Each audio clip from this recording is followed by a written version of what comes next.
ఒక వ్యక్తిని మంచి మార్గంలో పెట్టడానికి గద్దింపు అనేది దేనితో సమానం అంటున్నాడు ఇక్కడ దావీదు మహారాజు?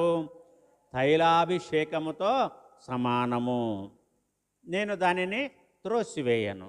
కాబట్టి మీరు సామెతల గ్రంథమును చదివితే సామెతల గ్రంథములో మరి సొలొమోను మహారాజు చెప్పినటువంటి మాటల్లో కొన్ని మాటలు మనం జ్ఞాపకం నా కుమారుడా, తండ్రి నిన్ను శిక్షించినప్పుడు నీవు ఆయన గద్దింపుకు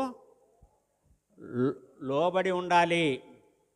ఏ తండ్రి అయితే కుమారుణ్ణి శిక్షిస్తాడో ఆ కుమారుడు ధన్యుడు అంటున్నాడు. కాబట్టి తండ్రి మాటకు విధేయత చూపాలి అని ప్రభునందు ప్రియులారా వాక్యము చెప్తుంది. ఈ సామెతల గ్రంథము 13వ అధ్యాయం 1వ వచనములో ఏమని రాయబడి ఉంది అంటే, తండ్రి శిక్షించిన కుమారుడు జ్ఞానము గలవాడంట. ఎవరంటే